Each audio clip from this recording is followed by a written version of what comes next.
नमस्कार, GTC news देख रहे तमाम दर्शकों का स्वागत है। मैं हूं राहुल राणा, हाजिर हूं एक बार फिर प्रदेश की तमाम बड़ी खबरें लेकर। आज हरियाणा में क्या कुछ खास रहा, ऐसी कौन कौन सी बड़ी खबरें रही, सबकी जानकारी आपको विस्तार से दी जाएगी। लेकिन सबसे पहले शुरुआत करेंगे हरियाणा की 10 बड़ी खबरों से।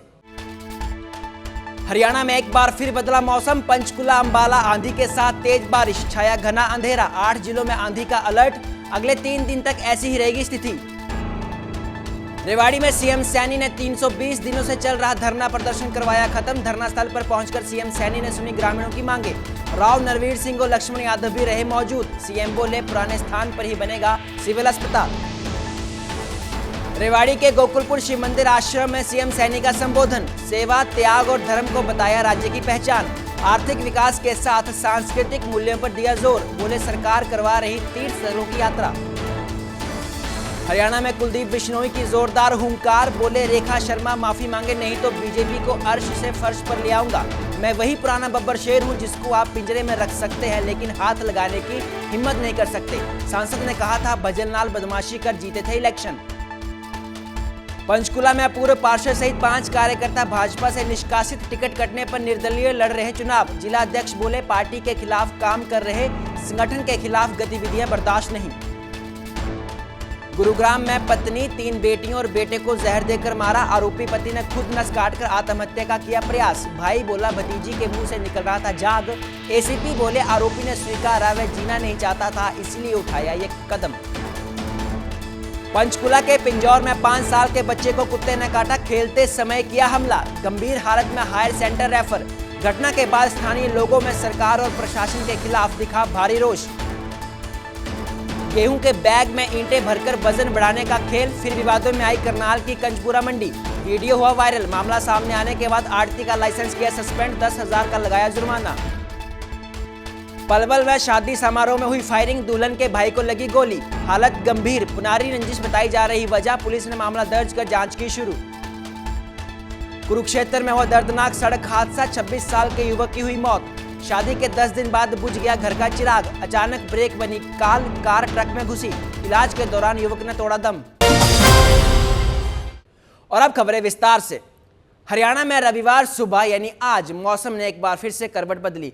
अंबाला में आंधी के साथ बारिश हुई तो वहीं पंचकुला में भी घने बादल छाए रहे। अंबाला और यमुनानगर में घना अंधेरा छाया रहा। तो वहीं मौसम विभाग ने पश्चिमी विक्षोभ सक्रिय होने के बाद प्रदेश के 8 जिलों में आंधी तूफान का येलो अलर्ट जारी किया है। इसमें महेंद्रगढ़, रेवाड़ी, गुरुग्राम, नूंह, पलवल, फरीदाबाद, यमुनानगर और पंचकुला शामिल हैं। अगले 48 घंटों में मौसम में बड़े बदलाव होने की संभावना जताई गई है। हालांकि अगले 3 दिनों तक गरज और चमक के साथ भारी बारिश हो सकती है। हालांकि प्रदेश के तापमान में भी हल्का उछाल दर्ज किया गया है। औसतन तापमान में 2.1 डिग्री सेल्सियस की वृद्धि हुई है। तो वहीं बीते शनिवार को हिसार 41.1 डिग्री सेल्सियस के साथ प्रदेश का सबसे गर्म जिला रहा। तो टीवी स्क्रीन पर आप ये 3 तस्वीरें देख सकते हैं जो पूरे हरियाणा में हालांकि बारिश हुई थी, लेकिन पंचकुला, यमुनानगर और अंबाला की ये तस्वीरें आप इस समय टीवी स्क्रीन पर देख सकते हैं, जिसमें लगातार तेज बारिश और आंधी की तस्वीरें आज सुबह से ही सामने आ रही हैं, जिसके बाद से मौसम में बड़ा बदलाव देखने को मिला है। तापमान में भी गिरावट दर्ज की गई है। इस बरसात से एक तरफ लोगों को गर्मी से राहत मिली तो वहीं दूसरी तरफ किसानों को कई तरह की परेशानियों का सामना करना पड़ा। बेमौसम हुई बारिश ने किसानों की फसल पूरी तरह से बर्बाद कर दी। मंडियों में रखी फसल पूरी तरह से भीग गई है। हालांकि किसान लगातार सरकार से ये मांग कर रहे हैं कि उनको फसल का मुआवजा दिया जाए। हरियाणा के मुख्यमंत्री नायब सिंह सैनी ने रेवाड़ी पहुंचते ही स्थानीय लोगों को बड़ी सौगात दी। उन्होंने गांव रामगढ़ भगवानपुर में आयुर्वेदिक मेडिकल कॉलेज और आधुनिक खेल स्टेडियम बनाने की घोषणा की। मुख्यमंत्री खुद धरना स्थल पर पहुंचे ग्रामीणों के बीच बैठकर उनकी मांगों को सुना। इस दौरान उद्योग मंत्री राव नरवीर सिंह और रेवाड़ी के विधायक लक्ष्मण सिंह यादव भी मौजूद रहे। मुख्यमंत्री ने स्पष्ट किया कि नागरिक अस्पताल अपने पुराने स्थान पर ही बनाया जाएगा, जबकि भगवानपुर में नई परियोजनाओं के रूप में आयुर्वेदिक कॉलेज और स्टेडियम विकसित किए जाएंगे। मुख्यमंत्री की घोषणा के बाद पिछले 10 महीनों से अस्पताल निर्माण की मांग को लेकर चल रहा धरना अब समाप्त कर दिया गया है। इस फैसले से ग्रामीणों में खुशी की लहर दौड़ गई और लंबे समय से चल रहा आंदोलन सीएम सैनी के आने के बाद शांतिपूर्ण तरीके से खत्म कर दिया गया। जहाँ पर वो हॉस्पिटल है वहीं पर बनाने का उसका विचार है और यहाँ कॉलेज जो आपने कहा वो बनवा देंगे। एक मॉडर्न स्पोर्ट्स स्टेडियम बनेगा बच्चों के लिए, अच्छा स्टेडियम यहाँ बनेगा, ठीक है। आयुर्वेदिक कॉलेज और हाँ, आयुर्वेदिक कॉलेज बनाते हैं, हम इसको मान रहे हैं। आयुर्वेदिक कॉलेज बनाते हैं। प्रदेश के मुख्यमंत्री नायब सिंह सैनी ने कहा कि हरियाणा संतों और वीरों की भूमि है। इसकी संस्कृति में सेवा, त्याग और धर्म का विशेष स्थान है। सरकार अपनी संस्कृति के अनुरूप प्रदेश में आर्थिक विकास के साथ सांस्कृतिक व आध्यात्मिक मूल्यों को भी सशक्त करने के लिए निरंतर प्रयासरत है। मुख्यमंत्री ने गोकुलपुर शिव मंदिर आश्रम में आयोजित कार्यक्रम में मौजूद लोगों को संबोधित किया। उन्होंने कहा कि सांस्कृतिक व आध्यात्मिक मूल्यों के विकास के लिए सरकार प्रदेशवासियों को तीर्थ स्थलों की यात्रा लगातार करवा रही है। गोकुलपुर का प्राचीन शिव मंदिर आश्रम हमारी सनातन संस्कृति, आस्था और परंपराओं का जीवित केंद्र है। उन्होंने कहा कि प्राचीन शिव मंदिर हमारे गौरवशाली अतीत का साक्षी है। उन्होंने 3 दिवसीय महारुद्री यज्ञ और विशाल भंडारे की सराहना की।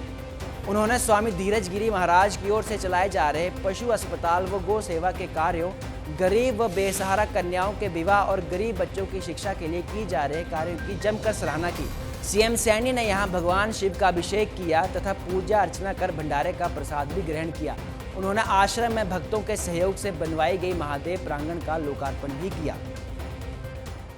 साथियों, आज गोकुलपुर की इस पावन धरा पर आकर के मैं स्वयं को धन्य और गौरवान्वित महसूस कर रहा हूं।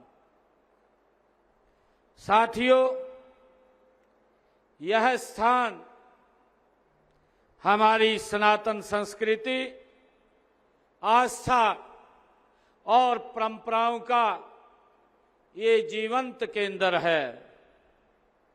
साथियों, यहां स्थित प्राचीन शिव मंदिर, जिसका इतिहास महाभारत काल से जुड़ा हुआ है, हमारे गौरवशाली अतीत का, हमारी संस्कृति का ये साक्षी है। आज जब मुझे यहां आने का अवसर मिला है तो मैंने भी भगवान शिव के चरणों में वहां नमन किया है, उनको प्रणाम किया है और साथ ही मैंने प्रार्थना ये की है कि आप सब पर भगवान महादेव का आशीर्वाद और कृपा आप सबके ऊपर बनी रहे, ये मैंने भगवान शिव से प्रार्थना की है।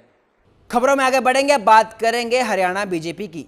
हरियाणा के पूर्व मुख्यमंत्री चौधरी भजनलाल को बीजेपी सांसद रेखा शर्मा द्वारा बदमाश कहने का मुद्दा अब थमता नहीं दिख रहा।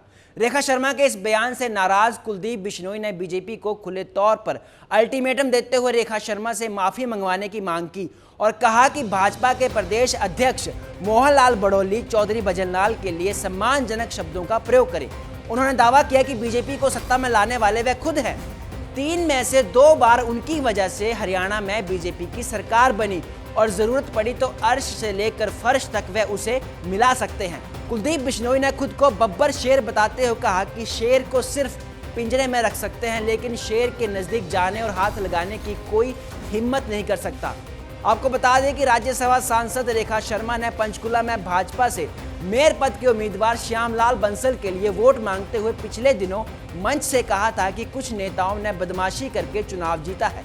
इसी दौरान उन्होंने कहा कि उन्होंने वो समय भी देखा था कि जब यहां कांग्रेस की बदमाशी थी। इसमें उन्होंने बंसीलाल, भजनलाल और चंद्रमोहन का नाम लिया, जिसके बाद से पूरा विवाद शुरू हुआ। अब कुलदीप बिश्नोई ने साफ साफ शब्दों में रेखा शर्मा को माफी मांगने के लिए कहा है और साथ ही अपनी ही पार्टी पर कई तरह के आरोप लगाए। इस दौरान उन्होंने क्या कुछ कहा, आप भी सुनिए। मेरे पिताजी ने अपना संपूर्ण जीवन जनता की सेवा में समर्पित किया। उनका हर कदम दर्ज है, उनका हर निर्णय जनता के हृदयों के अंदर विराजमान है। कहते हैं कि सूरज पर धूल फेंकने सूरज कभी रोशनी कम नहीं करता, बल्कि धूल फेंकने वाले की आंखें अंधी हो जाती हैं। और आज उस महान नाम पर प्रश्न चिन्ह खड़ा करने का प्रयास हो रहा है। मैं स्पष्ट और निर्भीक होकर कहना चाहता हूँ कि रेखा जी, आपका वक्तव्य मात्र एक भूल नहीं, यह आपकी सोच की दुर्बलता का परिचारक है। इतिहास गवाह है कि आपने केवल शब्द नहीं बोले, अपनी वैचारिक दरिद्रता और अपरिपक्वता का प्रदर्शन किया है। जिस नाम को मिटाने की आप कोशिश कर रही हैं, उस नाम ने प्रदेश की तकदीर और तस्वीर लिखी है। आप जैसी नौसिखिया राजनीतिज्ञों को शायद यह नहीं पता कि इतिहास पढ़ना आसान है, लेकिन इतिहास रचने के लिए खून पसीना एक करना पड़ता है। चौधरी भजन लाल जी एक व्यक्ति नहीं, एक संस्था थे। उन्होंने सत्ता की कुर्सी नहीं, लेकिन लोगों के दिलों पर राज किया है। जब आप उन पर सवाल उठाती हैं तो आप केवल एक बेटे को नहीं, बल्कि उस हर गरीब, किसान और मजदूर को चुनौती देती हैं जिसकी आवाज़ मेरे पिताजी थे।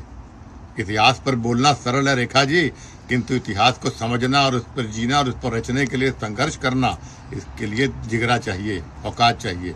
इतिहास में सही कहा गया है कि औकात से ज़्यादा अगर किसी को मिल जाए तो बहुत कम लोग उसे पचा जाते हैं।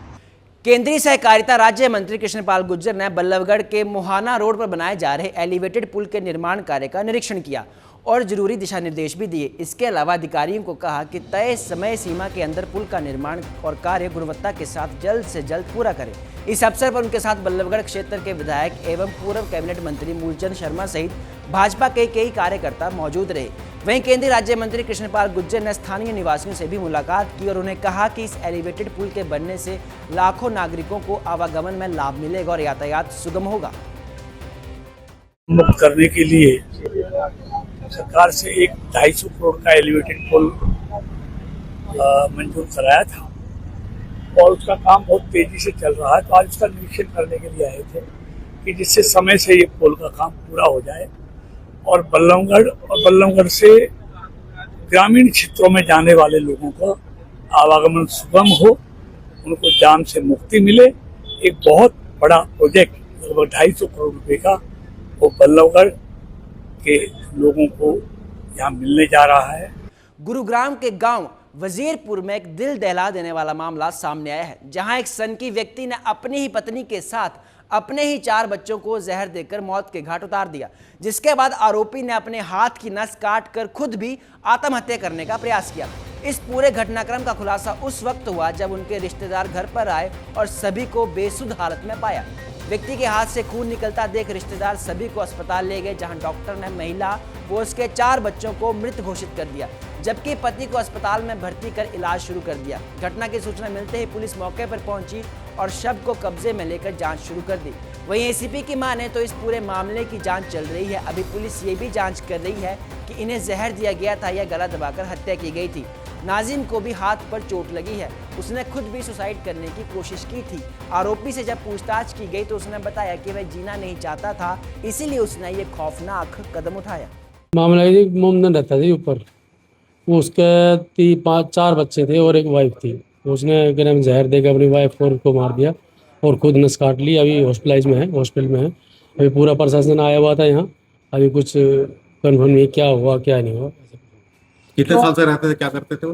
रहता तो यहाँ 8-9 महीने से रहता था। अभी सैलून की दुकान थी उसकी, अपनी सैलून की दुकान करके जूनागढ़ी में वहाँ रहता था वो। अभी कुछ मामला सामने आया नहीं, क्या हुआ क्या नहीं हुआ। कुछ पता चला क्या मामला? अभी कुछ सामने नहीं आया। बच्चे कितने बड़े थे? बच्चे, बड़ी लड़की थी 14 साल की थी और बाकी 3 लड़की थी, 1 लड़का था। देखो, अभी उसमें 5 लोगों की डेथ हुई है। एक महिला है और 4 बच्चे हैं, जिनमें से 3 लड़कियां हैं, 1 लड़का है। तो उनकी डेथ हुई है। अब जहर दिया है या गला दबाया, ये चीज़ सामने आएगी। अभी इन्वेस्टिगेशन चल रही है उस पर।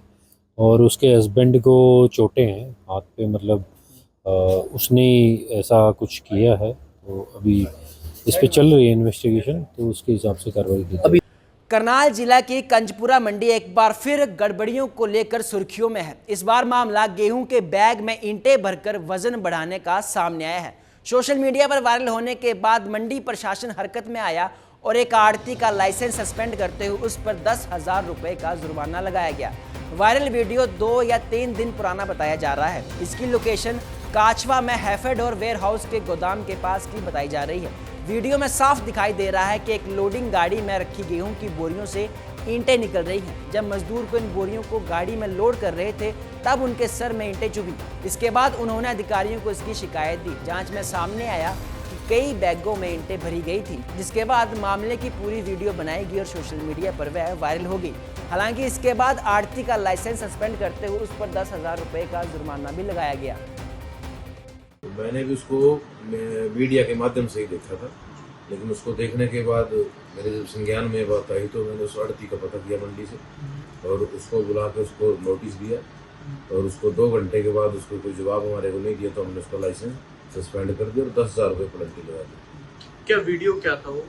वीडियो में कुछ ऐसा था कि भी कुछ 1-2 कट्टों में कुछ ईंटें वगैरह डाली हुई थी, तो उसमें यही कह रहे थे कि वजन बढ़ाने के लिए ईंटें डाल दी गई हैं, लेकिन वो तो यही कह रहा था कि ये तरपाल बरसात के लिए ढकी गई थी, वो ऊपर ईंटें रखी थी, वो गलती से लेबर के अंदर चली गई, इस तरीके की बातें वो कुछ कह रहा था। लेकिन फिर भी हमने उसको कहा कि ये चीज़ें मंडी के अंदर बर्दाश्त नहीं होगी और हमने उसका लाइसेंस सस्पेंड करके 10,000 रुपये की पेनल्टी लगाई। पानीपत में रिश्तों के विश्वास और सोशल मीडिया के दौर में ब्लैकमेलिंग का एक ऐसा मामला सामने आया है जिसने एक महिला के बसे बसाए घर को बर्बादी की कगार पर लाकर खड़ा कर दिया। शहर की एक कॉलोनी की रहने वाली एक महिला ने अपने एक्स बॉयफ्रेंड और उसके साथियों के खिलाफ गंभीर आरोपों के तहत शिकायत दी है। महिला का आरोप है कि आरोपी उसे पहले अश्लील वीडियो के दम पर सालों से ब्लैकमेल कर रहा था, जिसके कारण अब उसका पति भी उससे रिश्ता तोड़ने की बात कह रहा है। शिकायत में पीड़िता ने बताया कि वह किला थाना क्षेत्र की एक कॉलोनी की रहने वाली है। शादी से पहले उसका परिचय जुलाना के आशीष के साथ था, लेकिन शादी के बाद जब उसने अपनी नई जिंदगी शुरू की तो आरोप है कि आशीष के पास महिला की कुछ पुरानी अश्लील तस्वीरें और वीडियो थे, जिन्हें वायरल करने की लगातार धमकी देकर वह पिछले कई सालों से उसके साथ जबरन शारीरिक संबंध बना रहा था। इसके चलते अब यह विवाद सारा उसके पति के सामने आ चुका है। अब उसका घर टूटने की कगार पर है, तो उन्होंने प्रशासन से गुहार लगाई है कि उसे न्याय मिले। जिले के फिरोजपुर गांव में एक शादी समारोह के दौरान अचानक हथियार से लैस बदमाशों ने फायरिंग शुरू कर दी। इससे वहां पर अफरा तफरी मच गई। अचानक घर पर हुए हमले से लोग इधर उधर छिपकर अपनी जान बचाने लगे। इस हिंसक घटना में दुल्हन का भाई गोली लगने से गंभीर रूप से घायल हो गया। घटना की सूचना मिलते ही पुलिस मौके पर आ पहुंची। हालांकि ये वारदात 29 अप्रैल की रात उस समय हुई जब पीड़ित विजय के घर उनकी बेटी की शादी के लिए मेहंदी की रस्म चल रही थी। परिवार के सभी सदस्य और रिश्तेदार जश्न मना रहे थे। इसी दौरान विजय सिंह के अनुसार उनका बेटा नितिन रात करीब 10 बजे सामान लेकर घर लौटा था, जिसके बाद कुछ ही समय बाद कुछ हमलावर घर पे पहुंचे और इस वारदात को अंजाम दिया। वारदात ये हुई है जी कि हम आए हैं, हम गाड़ी से आए थे तो हम गांव में आए हैं, तो गांव में आके पता नहीं हम घर आए हैं, घर आके रुके हैं, आके बस हुक्का पी रहे हम। हुक्का पीते ही भैया गए अंदर, जा रहे भैया तुम्हें सोलू टूट गए। सोने के बाद वहाँ अंदर गए हैं वो, फिर हम वहाँ से आए हैं टॉयलेट के लिए आए, वहाँ बाहर आए, इतने ही फायरिंग चालू हो गई है। अपने घर से बाहर नहीं, वहाँ कमरे से बाहर आए, फायरिंग चालू में पता नहीं कौन फायरिंग कर रहा है, बाहर गेट लग रही है तो बाहर से फायरिंग हो रही, बढ़िया हो रही, 15-20 गोली फायर भी हुई हैं। कोई बात नहीं, अंदर से हम भी ऐसे खड़े हुए, फिर हमने देखा क्या हो रहा है, गोली की आवाज़ आई हमें भी, तो देखते देखते ऐसे ही वहाँ गोली भैया फिर पैर में लग गई, वहाँ से निकल के गेट के वहाँ से पैर में लग गई गोली। कोई बात ना, फिर वहाँ से लेकर मैं भैया अंदर ले गया हूँ, मुझे चलो अंदर लेट जाओ, गोली दिखाओ। मैंने पैर देखा, खोल के गोली लग गई पैर में। फिर उन्होंने दोबारा बाहर गए हैं, पल्ले उठ गए हैं, लोड करके फिर आए हैं, तो सामान लोड करके फिर अपने आए हैं दोबारा, फिर उन्होंने गोली चलाई।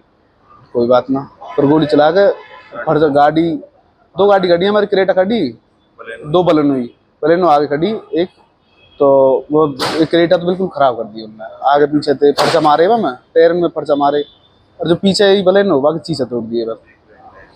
गोली किसको लगी है? गोली भैया नितिन भैया को लगी, नितिन राणा भैया की उम्र 25 साल। ये 29 तारीख की रात को करीब 10:30 बजे पुलिस के पास इंफॉर्मेशन आई थी कि फिरोजपुर गांव में गोली चल गई है, तो जिसकी सूचना पर तुरंत additional SHO Tek Singh with post के वहाँ पहुँचा था। तो वहाँ जाके पता चला कि नितिन सनॉफ विजयपाल को पैर में गोली लगी है। तो तो उसके बाद में फिर वो हॉस्पिटल गए तो वहाँ पर उसको रेफ़र कर दिया था। तो ये वहाँ जाके पता चला कि भीम ने उनको गोली मारी है। तो जो भीम है और उसके साथ में है पवन है, सूरज है, धर्मेंद्र है और 3-4 लड़के और हैं। तो इनका आपस में पुरानी रंजिश चली हुई है, क्योंकि भीम ने पहले इनके खिलाफ नितिन हर के खिलाफ एक मुकदमा दर्ज करा रखा है 62 नंबर, जिसकी अभी इन्वेस्टिगेशन जारी है। उसमें 2 लड़कों को अरेस्ट भी कर लिया है। तो इनका आपस में पुराना मनमुटाव चल रहा है। इसमें जो भी दोषी है वो उसको बख्शा नहीं जाएगा, उसको अरेस्ट होगा। कुरुक्षेत्र जिले के इस्माइलवाद एरिया में नेशनल हाईवे 152 पर सड़क हादसे में 26 साल के युवक की दर्दनाक मौत हो गई, जबकि उसका दोस्त गंभीर रूप से घायल हो गया। दोनों दोस्त कार में पिहोवा से अपने घर वापस लौट रहे थे। रास्ते में उनकी कार के आगे चल रहे ट्रक के ड्राइवर ने अचानक ब्रेक लगा दी। इससे उनकी कार ट्रक के पिछले हिस्से में जा घुसी।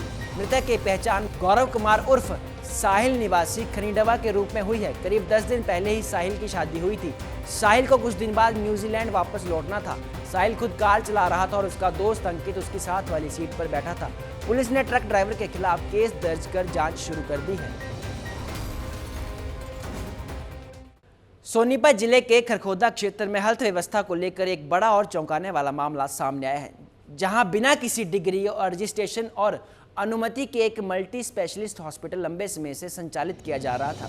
हैरानी की बात तो ये है कि यहाँ अनट्रेंड स्टाफ के भरोसे ही मरीजों का इलाज किया जा रहा था। वहीं मौके पर दवाइयाँ, लैब और भर्ती हुए मरीज भी मिले।